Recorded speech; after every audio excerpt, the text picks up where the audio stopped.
les mitzvot et l'antidépresseur.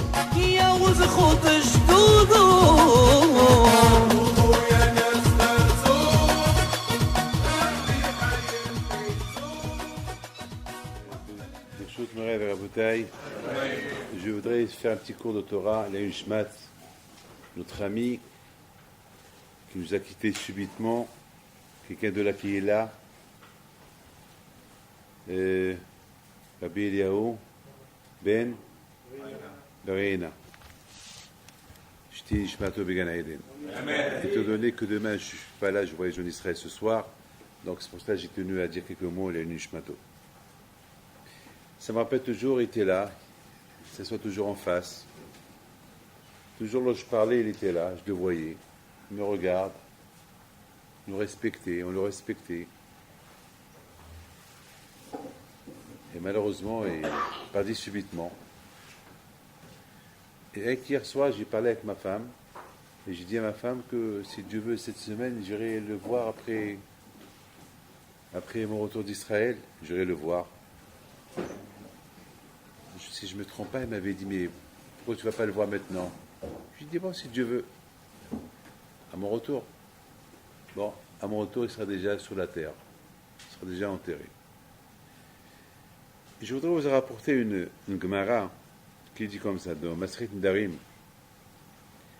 Il dit comme ça, lorsque Moshe Rabbeinu, il a enseigné la Torah au Bnei Israël, c'est écrit Re'e lamati etrem chokim mishpatim kashet tzivani Hashem Elokai la'asot ken bekerev ha'aretz asher atem ba'im lishama l'rishtaya. Quand Moshe Rabbeinu dit au Bnei Israël, regardez, voilà, je vous ai appris la Torah que Akadosh Baruch Hu m'a ordonné, m'a enseigné. Voilà. Une fois que vous partez en Eretz Israël, sachez que voilà, cette Torah que je vous ai enseignée, c'est la Torah que j'ai apprise chez Akadosh Baruch Hu. Et la Gemara, il dit dans Darim, page 37, Ma'ani lamati bechinam, comme moi j'ai étudié la Torah gratuitement, atem lamatem meni bechinam, vous aussi, vous avez pris la Torah de moi gratuitement. Je ne vous ai pas encaissé d'argent. Parce que moi aussi j'ai appris, je n'ai pas payé le bon Dieu pour la Torah que j'ai apprise de chez lui, il me l'a enseigné gratuit. Alors moi aussi, voilà, je vous l'ai enseigné gratuit. Et Moshe leur a dit, et vous aussi, lorsque vous enseignez la Torah à d'autres, il faut leur enseigner gratuitement. La Torah, elle est gratuite. Je l'ai appris gratuit, je vous l'ai enseigné gratuit, alors à vous de l'enseigner gratuit.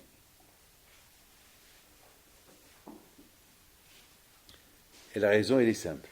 Parce que la Torah, elle n'a pas de prix. Combien je peux te payer? Elle n'a pas de prix. Des milliards. Même si la Torah, elle n'a pas de prix. C'est la raison pourquoi la Torah, elle est gratuite. Parce que si on paye pour la Torah, hein, ça veut dire que alors, elle a un prix. Un diamant, elle a un prix. Une voiture, elle a un prix. La Torah, elle n'a pas de prix. Il y a quelque chose qui n'a pas de prix, il est gratuit. Mais quand même, je me suis posé la question. Quand même, on sait très bien que chaque chose qui est gratuite, imaginez-vous que chaque jour je vous donne un diamant. Gratuit. Après, vous allez ras-le-bol de ce diamant. Après, vous n'allez plus apprécier le diamant. Alors pourquoi c'est gratuit? Pourquoi pas? Pourquoi on ne va pas demander même quelque chose de symbolique? C'est vrai.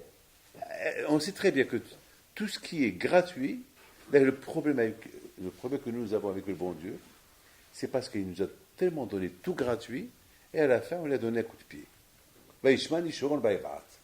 Tout ce qui est gratuit à la fin, il n'est pas apprécié.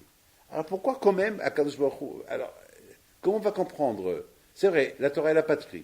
Mais quand même, une chose qui n'a pas de prix, il n'est pas apprécié. Alors, j'ai pris ça à raconter cette histoire de Aoudé Youssef à la Shalita, qu'Hachem lui aussi l'envoie le fois Shema, parce qu'il paraît qu'aujourd'hui, sa santé s'est beaucoup dégradée. Donc, j'ai pris son livre. Il apporte une histoire de Rabbi Yossi ben Kisma. Une histoire connue. C'est écrit dans Pirkei Avot. Alors, l'histoire, elle est comme ça. Une fois, il était Rabbi Yossi ben Kisma, alav shalom. Une fois, il marchait dans la rue. Il a rencontré quelqu'un. Il lui a dit shalom. Et Rabbi Yossi ben Kisma, c'est lui qui raconte, hein. Et je rencontre quelqu'un, il me dit shalom. Moi, je dis shalom. Il me dit, moi, d'où tu es? Et moi, je lui réponds, le BCP qui se répond, ben moi, je viens d'une ville de Hachamim, où il y a la Torah, une ville comme Bnei Brak, ou Shalaim, Harnov. Ah bon? Et tu viens de là-bas? Oui, je viens de là-bas. Très bien. Alors, dis-moi, le riche, il dit à BCP Kisma, dis-moi, tu peux venir t'installer avec nous? Nous aussi, on a besoin d'un homme comme toi. Et je suis prêt à te donner $1 million, $2 millions, $3 millions, $4 millions. Et la BCP Kisma, il répond, non, même si tu me donnes le monde entier plein de diamants, plein d'argent, je n'accepte pas. Parce que moi, j'habiterai dans un endroit où il y a la Torah. Et chez toi, il n'y a pas la Torah. Puisqu'il n'y a pas la Torah, non, je ne veux pas y aller chez toi. Et là, Rabbi Ovadia Youssef, Rabbi Haïm Ovadia Youssef, il pose une question. Il dit pourquoi? Pourquoi il refuse? Ben mec, une belle question qu'il pose. Il dit pourquoi il refuse? Pourquoi il refuse? Un an où il n'y a pas de Torah, il faut aller là-bas. Tout. Même à BCP Kisma.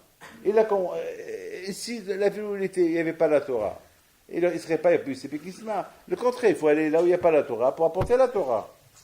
À BCP Kisma, il dit non, même si tu me donnes des milliards, je vais quand même dans une ville où il y a la Torah. D'accord, donne une chance. Pourquoi? Pourquoi la Torah descend du ciel? Et si toi, à BCP Kisma, tu refuses, l'autre aussi refuse, et l'autre, ici à Paris, il n'y avait pas de Torah avant. Il y avait toujours un qui est venu ici. Et celui qui est venu, c'est en Amérique, à Béran Kotler à la Bachalom. Vous savez ce que c'est dit à Béran Kotler? Une phrase terrible. Il dit Béran Kotler, ici en Amérique, si on n'était pas là, aujourd'hui, si on n'est pas venu ici en Amérique, après la Shoah, l'Amérique ne serait pas ce qu'il est aujourd'hui. C'est-à-dire qui a porté la Torah en Amérique? Les petits rabbanim qui sont venus en Amérique, c'est eux qui ont apporté la Torah. Et au Maroc. Ah, vous croyez qu'au Maroc, pourquoi les rabbins sont descendus du ciel au Maroc, en Algérie, en Tunisie? Non. Il y a toujours un qui est venu, et là on fait une yeshiva, et là on enseigne la Torah, et voilà. Ici, alors du plateau, qu'est-ce qu'il y avait avant? Alors je dis, ouais, qu'est-ce qu'il y avait? Il y avait un plateau vide. Il n'y avait rien du tout. Il y avait un plateau vide, il n'y avait rien du tout. Et alors, aujourd'hui, la rue du plateau, tout le monde parle de la rue du plateau, il y a une grande colère, il y a la Torah, voilà, il y a eu toujours, il y a un sacrifice. Il y a un sacrifice. Alors, pourquoi BCP Kisma, il refuse? Il dit non, moi j'irai. C'est une belle question qui pose Rab Haïm Ovadia Youssef. C'est Hachamim qui voyagent de ville en ville, de ville en ville pour apporter la Torah. Et combien ils ont souffert les rabbanim à l'époque qui voyageaient. Il n'y avait pas à l'époque des avions, des trains, des voitures. Ils prenaient le hamar, ils voyageaient sur les ânes. Et parfois l'âne, il ne veut pas marcher, il est fatigué. Alors le pauvre, il va continuer la route à pied pour apporter la Torah.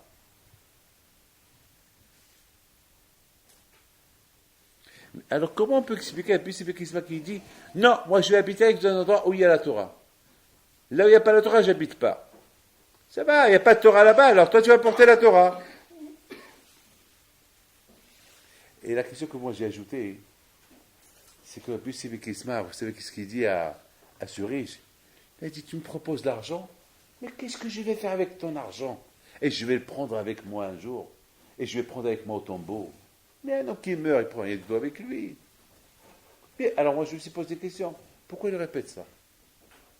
Quel rapport? Là, c'est comme quelqu'un qui vient chez moi et me dit, je ne sais pas moi, si moi j'aurais eu la même histoire qu'il a eu à BCP Kisma, tout d'abord je vais accepter. Et pourquoi pas? Il va me donner beaucoup d'argent, je vais accepter. Avec cet argent-là, je vais ouvrir des chivotes. Et de plus, c'est quoi? Est-ce que cet argent, je vais le prendre avec moi, mais il ne t'a pas demandé si tu vas mourir? Pourquoi il parle de la mort? Et puis c'est Bikisma. Il dit, et si tu me donnes cet argent, je vais le prendre avec moi. Il ne t'a pas dit que tu vais le prendre avec toi. Avec cet argent-là, tu ouvres des chivotes. Et pourquoi pas? Donc la question, elle est là. Vous savez, Rabotai, je voudrais vous dire une chose. Ce monsieur-là, il est décédé hier soir, monsieur Léo Maman al Shalom, je vous dis quelque chose sur lui. C'est un monsieur, on a besoin de parler du bien de lui aujourd'hui parce que Bémet, c'est un monsieur que jamais toujours, il était là, il venait prier parmi les premiers, il venait écouter des cours de Torah. Et beaucoup de fois, alors, je parlais des vrais Torah, il me regarde, il fait comme ça. On dirait que tu as raison. Lorsque quelqu'un il bouge sa tête, ça veut dire oui, tu as raison.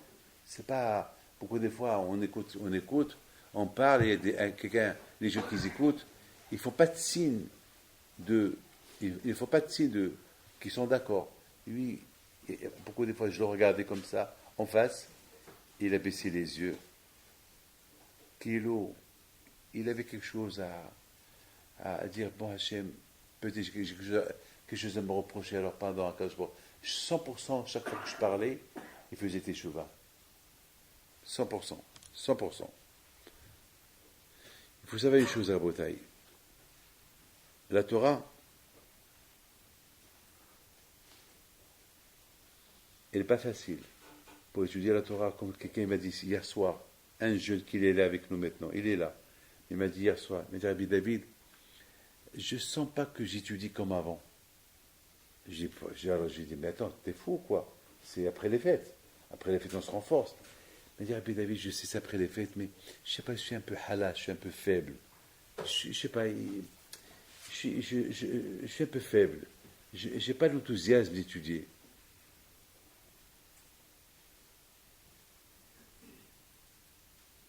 J'ai appelé mon fils Michael. Je lui ai dit, Michael, occupe-toi de lui. Il m'a dit, mais j'étudie avec lui.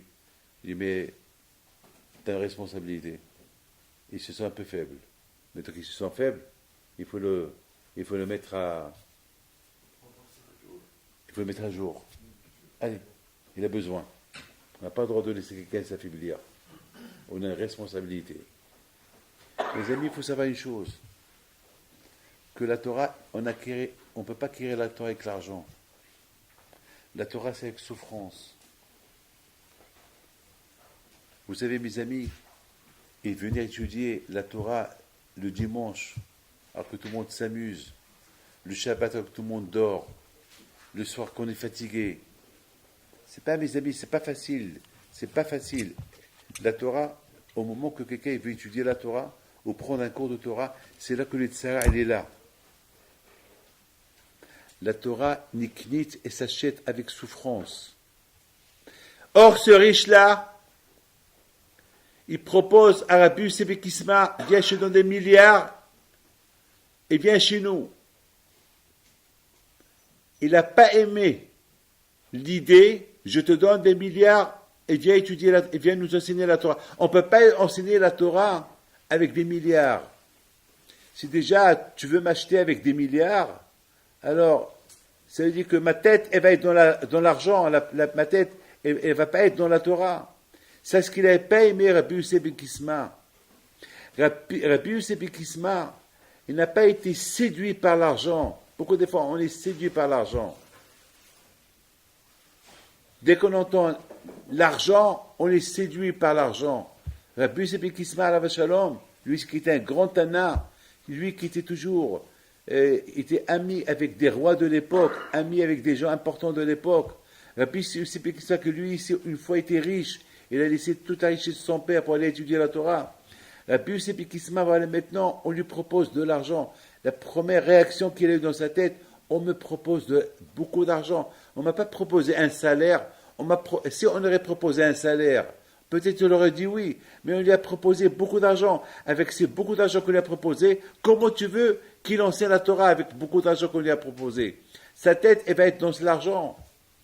Sa tête, elle va être pour faire des affaires avec cet argent. Donc, Rabbi Yosef ben Kisma, il a eu peur d'être séduit par l'argent, alors qu'il a parlé de la mort.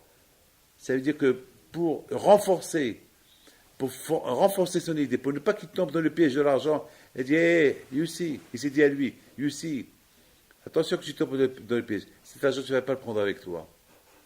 C'est pour ça qu'il a ajouté que lorsque l'homme il quitte ce monde, lorsque l'homme il meurt, il ne prend pas avec lui d'argent. Et bon. Lorsque l'homme il quitte ce monde-là, il ne prend pas d'argent avec lui. Il ne prend rien du tout avec lui. Il faut ne pas qu'il tombe dans le piège de l'argent. Vous savez, Rabotaï, beaucoup de fois ça arrive. Beaucoup de fois ça arrive. C'est pas une fois, beaucoup de fois ça arrive. Ça arrive comme c'est quelqu'un ce matin. Quelqu'un ce matin, il vient chez moi, non pas ce matin, hier. Il me dit, Rabbi David, je veux une bracha pour que je gagne au loto.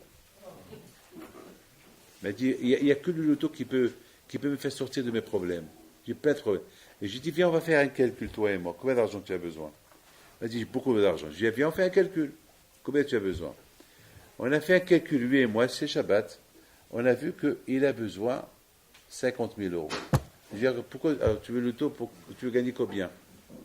50 000 euros, ou 100 000 euros, ou 50 millions d'euros, ou 100 millions d'euros, combien?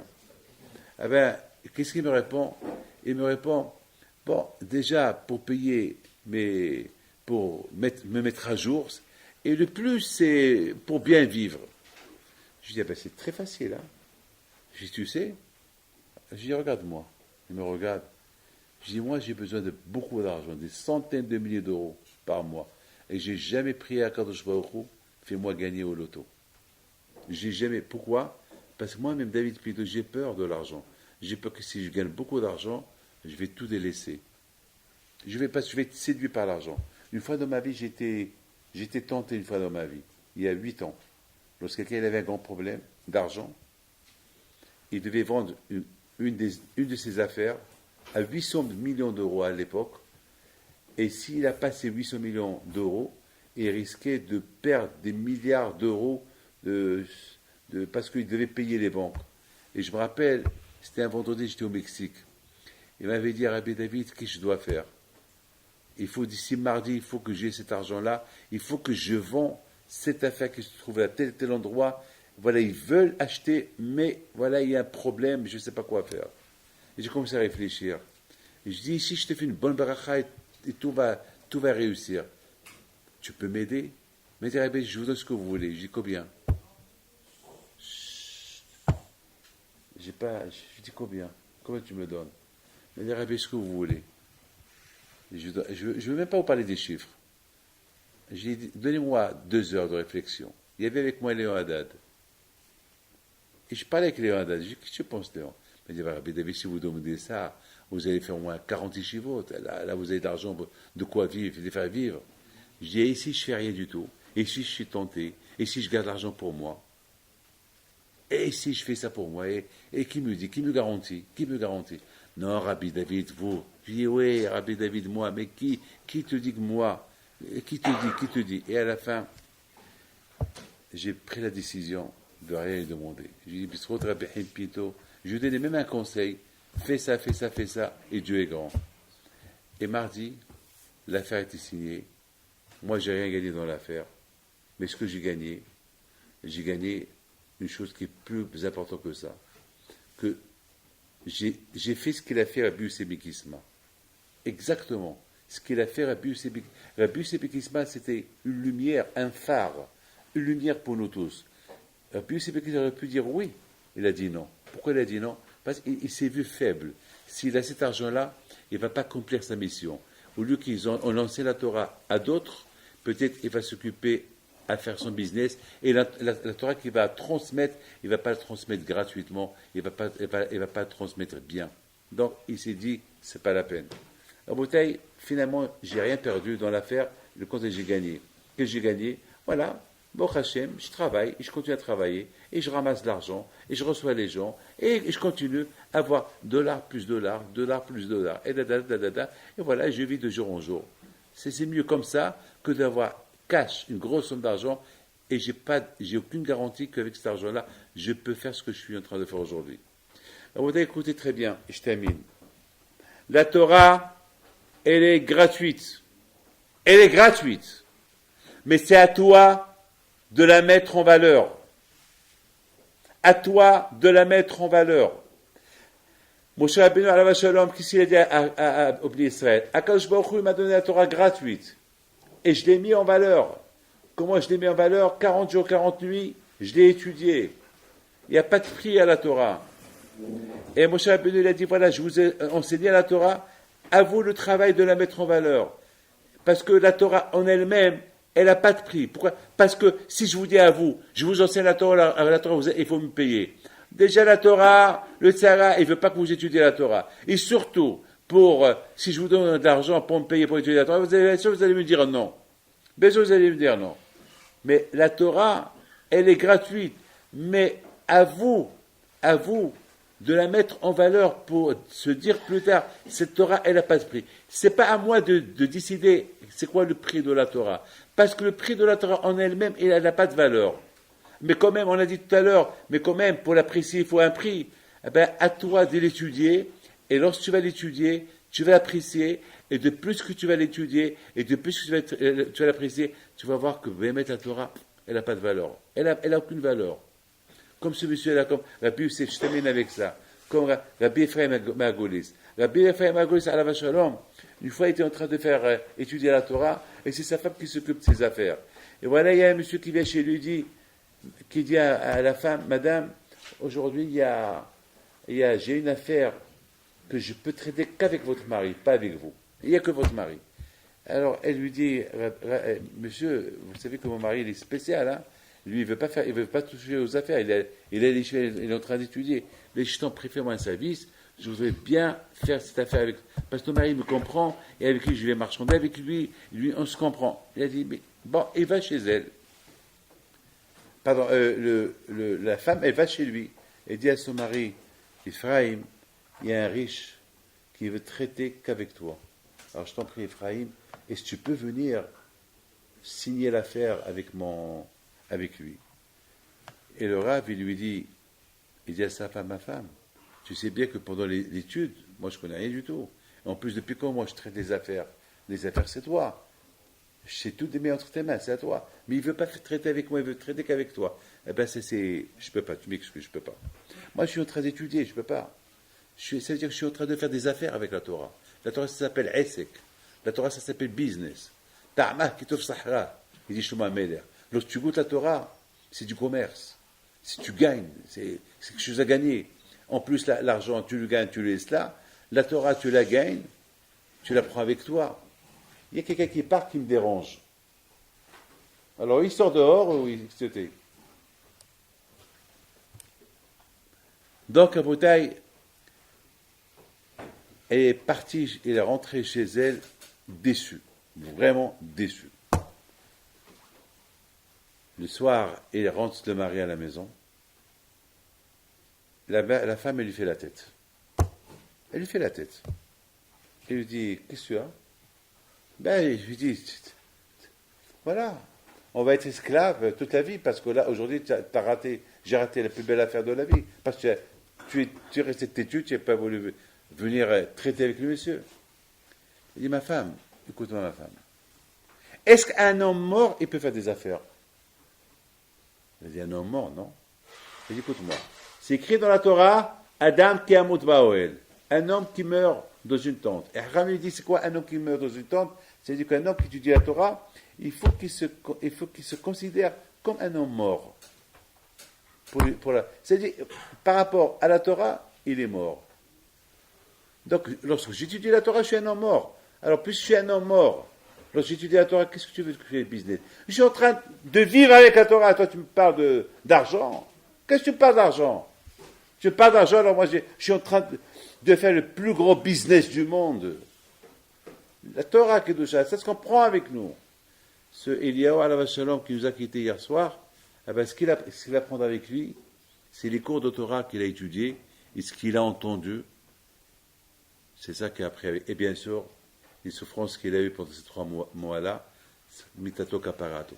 Ces souffrances-là, c'est eux qui vont faire pardonner toutes les fautes qu'il a pu faire. C'est ça la bouteille. En 2 mots, on prend rien du tout avec nous. On prend avec nous que la Torah. La Torah ne s'achète pas. La Torah, elle est gratuite. Si on l'a donnée gratuite, à nous de l'apprécier. Et de plus, parce que la Torah, elle n'a pas de prix. Parce qu'au départ, lorsque tu dis la Torah, tu la banalises. Mais après, tu l'étudies. Waouh! Après, tu te dis, après, tu te dis, ouais, super. Donc, elle monte de prix, pam, pam, pam. Donc, elle n'a pas un prix fixe. Alors, si je demande à quelqu'un qui n'a jamais étudié la Torah un gros prix, il va me faire la tête, il va dire, allez, prends-la. Alors, si je demande je demande à quelqu'un quelques dollars, il va dire, c'est tout ce qu'elle coûte, je ne veux pas l'étudier. Ah, d'accord? Alors, à toi, ça mettra en valeur. Étudie-la, toi. Et lui, selon qu'il va l'étudier, il va la goûter, il va l'apprécier, jusqu'à qu'il a, comme Rabbi Ephraim Margolis, qu'il a raté des affaires parce qu'il était en train de faire une affaire. Parce que l'affaire du business et les affaires de la Torah, c'est deux différentes. L'affaire du business, après 120 ans, tu les laisses là. Les affaires que tu fais avec la Torah, tu en profites et de ce monde et de l'autre monde. Hier, Hatson, que Alav Shalom, Rabbi Eliyahu Maman, que c'est Dvar Torah qu'on a fait les Nishmato, qu'ils vont lui préparer sa route demain vers Gan Eden, qu'il est Hatson, Viti Nishmato, Began Eden, Amen.